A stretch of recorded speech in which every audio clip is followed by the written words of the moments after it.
नमस्कार। आज हम बात करेंगे कि जो भारत में इस समय स्थिति बनी हुई है, हाहाकार मचा हुआ है, तो इसको कैसे ठीक किया जाए, इसका सॉल्यूशन क्या है। देखिए, सरकार से गलती हुई है, मोदी जी से गलती हुई है, लापरवाही हुई है कि उन्होंने समय पर इसको ट्रैक नहीं कर पाया, जो कोरोना की सेकेंड लहर थी। तो अब इसको कैसे ठीक किया जाए गलती को, तो कुछ सॉल्यूशन है इसके।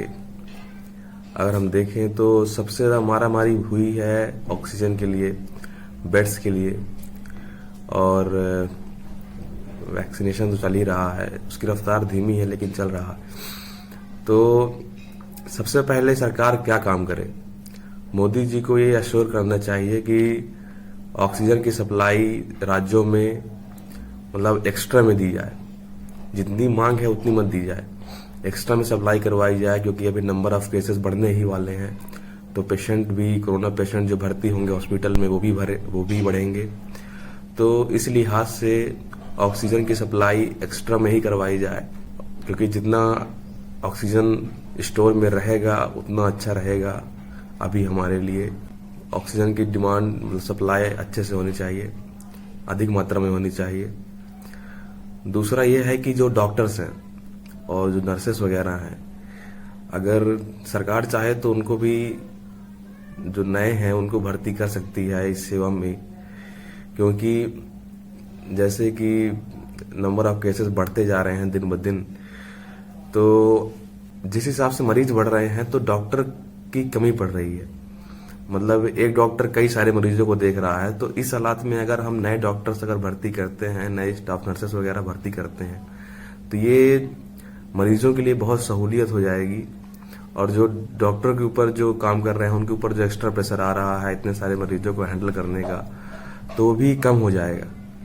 तो सरकार से गुजारिश है कि वो नए डॉक्टर्स को भर्ती कर सकती है, करे, और स्टाफ नर्सेस को भर्ती करे। जो तीसरा है कि वैक्सीनेशन जो है, वैक्सीनेशन की रफ्तार तेजी से की जाए, क्योंकि अभी हमारे देश में करीब 3 महीने से ज्यादा हो चुके हैं समय। 16 जनवरी से हमारा ये वैक्सीनेशन का कार्यक्रम चल रहा है और अभी तक 3 महीने से ज्यादा हो चुके हैं, और अभी तक केवल देश में 10% जनता को ही वैक्सीनेशन लगा है।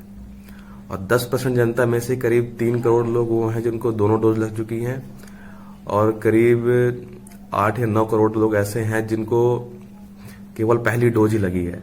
हमें सरकार को वैक्सीनेशन की जो रफ्तार है वो तेज करनी पड़ेगी, क्योंकि जितने ज्यादा लोग वैक्सीन लेंगे उतना ही अच्छा रहेगा देश के लिए, क्योंकि उनकी जो कोरोना वायरस से लड़ने की क्षमता है वो बढ़ जाएगी। तो ये 3 चीजें हैं जो सरकार को अभी समझने की जरूरत है और इन पर ध्यान देने की आवश्यकता है।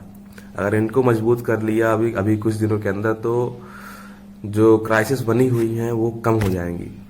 नंबर ऑफ केसेस बढ़ते रहे, लेकिन अगर हम अपनी स्थिति मजबूत कर लेंगे, अपना जो हेल्थ केयर फैसिलिटीज है, इंफ्रास्ट्रक्चर है, वो अगर मजबूत कर लेंगे, तो वो हमारे लिए ही अच्छा रहेगा। क्योंकि अभी कुछ कहा नहीं आ सकता कि ये कोरोना वायरस कब तक चलेगा, कब तक इसकी पीक आएगी, कब खत्म होगा। तो हमको पहले से ही, अभी तो जो हो रहा है, लेकिन अभी हमें भविष्य के लिए तैयार होना पड़ेगा। तो मेरी सरकार से गुजारिश है कि ये तीनों चीजें, मतलब इनको अच्छे से किया जाए, इनको माना जाए, ताकि कोरोना वायरस से कम लोग संक्रमित हो सकें और कम लोग की मृत्यु हो सके। एक चीज और जो सरकार को करनी चाहिए वो ये है कि जो एंटीवायरल ड्रग्स हैं, जो कोरोना वायरस से लड़ने में सक्षम साबित हो रहे हैं, तो उनकी ब्लैक मार्केटिंग में रोक लगानी चाहिए, क्योंकि ये लाइफ सेविंग ड्रग्स हैं। अगर इनकी कीमत 400 रुपए है और ये बाजार में अगर ब्लैक मार्केटिंग में 10,000 15,000 के मिल रहे हैं, तो ये बिल्कुल भी ठीक नहीं है। वो भी ऐसे समय में जब देश में इतनी बड़ी आपदा चल रही हो। तो सरकार को इसकी ब्लैक मार्केटिंग, चाहे ये एंटीवायरल ड्रग्स की हो या फिर ऑक्सीजन की हो, ब्लैक मार्केटिंग में रोक लगाना बहुत जरूरी है। धन्यवाद।